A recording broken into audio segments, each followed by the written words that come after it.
नमस्कार. On daily basis आपण बघतो की वेगवेगळ्या ठिकाणी ॲक्सिडेंट्स होत आहेत.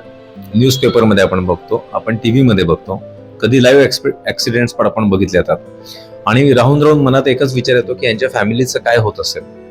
फक्त 0.1% पण हा आपल्याला विचार येत नाही की हे अनफॉर्च्युनेटली आपल्याबरोबर घडलं तर आपल्या फॅमिलीला आपण प्रॉपर प्रोटेक्शन ॲक्सिडेंटल दिलेलं आहे का.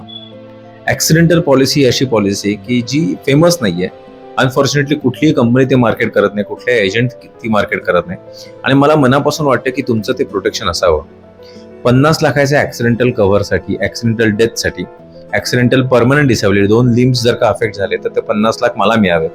एखादा लिम्स जर का अफेक्ट झाला तर 25 लाख मिळावेत पुढचं आर्टिफिशियल लिम्स आणि त्याच्या सर्जरीसाठी. आणि काहीच नाही झालं पण मी ॲक्सिडेंटल बेड रिडन झालो 6 महिन्यासाठी, वर्षभरासाठी, तर दर महिन्याला 60,000 रुपये मला मिळावेत. या सगळ्याची कॉस्ट येते ना ती फक्त 16,500 येते. ती पण 3 वर्षातनं मला एकदा भरायला लागतात. म्हणजे जेमतेम वर्षाला 5,000 रुपये आणि महिन्याचे 400 रुपये. 400 रुपये महिन्यामध्ये खरंच काही होऊ शकतं का? तर मला नाही वाटत की खरंच काही होऊ शकत. ज्या गाडीमध्ये आपण बसतो त्या गाडीचा इन्शुरन्स तर प्रॉपर असतो, पण जी गाडी आपण चालवतो त्या माणसाचं इन्शुरन्स तर प्रॉपर असणं गरजेचं आहे. गाडी एक वेळ आपल्याकडे राहिली नाही तर आपल्याला फॅमिलीला काही फरक पडत नाही. पण आपण नसू आणि जे 50 लाख किंवा 1 कोटी 2 कोटी तुमची जी कॅपॅसिटी आहे, इन्कम आहे, त्याप्रमाणे तुम्ही ते इन्शुरन्स घेतला पाहिजे. ते नाही मिळालेत ना तर ती खूप मोठी रक्कम आपल्या फॅमिलीला चुकवावं लागते. सो 500 रुपये 400 रुपये भरणं हे फार मोठी गोष्ट नाही महिन्याची, पण 50 लाख उभे करणं आपण नसताना ही खूप मोठी गोष्ट असते.